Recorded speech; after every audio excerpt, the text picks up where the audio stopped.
Assalamu alaikum. Hope so you all are doing well. Today the topic of our discussion is I Travelled Among Unknown Men by William Wordsworth. This is one of the Lucy poems. I am reading from the notes. This poem shows love for motherland. When poet was in Germany, he realized his love for England. He tells us that he will not leave his country or England again.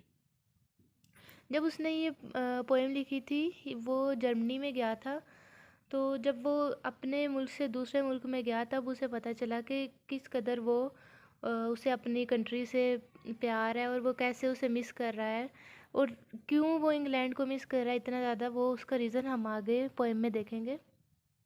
Unknown man means that speaker travel to a foreign place where man are unknown to English people. जब वहाँ पे वो गया है तो उसे यही है कि उसे कोई भी नहीं जानता एज अ इंग्लिश पीपल। जैसे वहाँ के लोग उसे जानते हैं या वो उनके साथ कम्युनिकेट कर सकता है, लेकिन जर्मनी में he is unable to communicate with anyone. He claims that he did not know how much he loved his native country until he traveled abroad. Later in the poem, we get to know more about the importance of England in Wordsworth's life and why it is difficult for him to leave this place. The reason is his beloved Lucy and the days she spent here. Thy mornings showed, thy nights concealed, the bowers where Lucy played. These are the lines of poem. Here Wordsworth uses nature to convey his message. England is the place where Wordsworth and Lucy spend their days and night. Reason क्या था कि उसकी जो beloved है वहाँ पे England में रहती है। जब वो उसने कंट्री को छोड़ा तो तब उसे एहसास हुआ कि अगर इस ये मैटर नहीं करता कि लूसी की डेथ हो गई है नहीं, लेकिन जहाँ पे लूसी ने अपने डे स्पेंड किए हैं, जहाँ पे उन्होंने इकट्ठे रहे हैं उस जगह पे उस एरिया में, तो वो उस सब चीज़ों को मिस कर रहा है और वो कैसे वो सब चीज़ें उसके लिए मैटर करती है। He said those days were happy days for him, but now he only feels happy by memorizing them. He says there are also places that Lucy saw and visiting before final breath. There are memories of Lucy in England. How can he leave the place where his beloved spent her last days of her life? This attachment is unbreakable. जब वो दूसरी country में गया उसे हर वो चीज़ याद आई जहाँ पे उन्होंने अपने डे स्पेंड किए थे। और वो ये यहाँ पे कहते हैं कि आखिर वो कैसे भूलता जहाँ पे वो अपनी बिलविड के साथ रहा और जिस एरियाज़ में रहा। तो ये पोएम उसी के बारे में है। होप सो आपको समझ आ गई होगी। नेक्स्ट पोएम डिस्कस करते हैं 3 years she grew in sun and shower.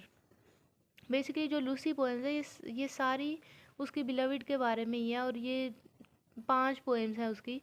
तो इस पोएम में वो क्या कहता है, in this poem Wordsworth personified nature. Personified कर देना कि किसी थिंग्स को एज आ ह्यूमन ट्रीट करना या कहना कि जैसे चेयर है उसकी भी फीलिंग्स है, वो भी किसी भी चीज़ को पेंसिल को कह लेना कि ये भी इमोशंस वगैरह रखती है। तो इसी तरह वो जो नेचर है उसको उसने पर्सोनिफाइड कर दिया है इस पोएम में। He tries to highlight nature as the teacher and a guide to Lucy who grew in the lap of nature. इस पोएम में यह है कि जब वो लूसी अपने 3 साल इस दुनिया में गुजारती है तो कैसे वो जो नेचर है उसको अपने पास बुला लेती है और वो फिर इस दुनिया से अलग हो जाती है, पोइट से अलग हो जाती है। तो वो उसी के बारे में बताता है कि कैसे वो सारा जो नेचर है वही उसके लिए टीचर है, वही उसको गाइड करती है। तो फिर पढ़ते हैं, nature has given the guidance to Lucy about life.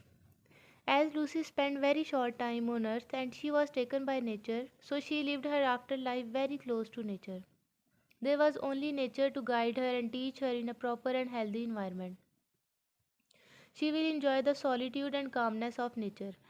जब ऐसे किसी बंदे की भी डेथ हो जाती है, जैसे लूसी की भी डेथ हो गई है, तो वो नेचर के साथ एक हो गई है। वननेस का हमें मिलता है कि यहाँ पे नेचर के साथ एक हो जाना और नेचर को एंजॉय करना और इस दुनिया से बिल्कुल दूर हो जाना। She will be moulded by natural atmosphere of animals and organic calmness. Organic mean there will be no artificiality in her emotions or feelings, and she will be pure there. In the poem, nature reflects on the interior feelings of the loss and sorrow he feels. He wants to say that even if Lucy is no more with him or alive, but he feels her presence in nature. He says, everything in the nature will teach her and provide her calmness and peace. She will be in healthy environment. He also highlights that nature, like stars of midnight, will be dear to her. Floating clouds will lend her, and willow trees will bend and show respect for her. They will take care of her and comfort her. To conclude, nature will keep her happy. वो कहता है कि natural चीज़ें जो भी हैं वो सारी जो लूसी की है उसको टेक केयर करेंगी, उसको गाइड करेंगी, हर चीज़। वो जब इस दुनिया से चली गई है तो एट द एंड हम देखते हैं कि nature claims Lucy as a child and in 3 years transform her into a beautiful and mature women. और जब ये ब्यूटीफुल हो जाती है, मेच्योर हो जाती है, तो यहाँ पे हम देखते हैं कि नेचर में ऑल्सो भी seen as the villain of the poems. Once Lucy has been made into a perfect work of art, nature plays a cruel trick on the speaker by taking Lucy away from him forever. जब वो बिल्कुल mature हो गई है तो वो कहती है कि नेचर ने उसे अपने पास बुला लिया है। तो जब उसे हर सब कुछ टीच जिसने करना है, वो कोई इंसान ऐसे नहीं है, आम इंसान नहीं है, वो नेचर है जहाँ पे वो हर चीज़ सीखेगी। अ, इसका ये मैटर नहीं है कि वो दुनिया से चली गई है। तो पोइट हमें यही बताना चाह रहा है कि वो नेचर से बिल्कुल क्लोज हो गई है। यही थी पोएम सारी। उम्मीद है आपको समझ आ गई होगी। मिलते हैं नेक्स्ट वीडियो में। अल्लाह हाफिज़।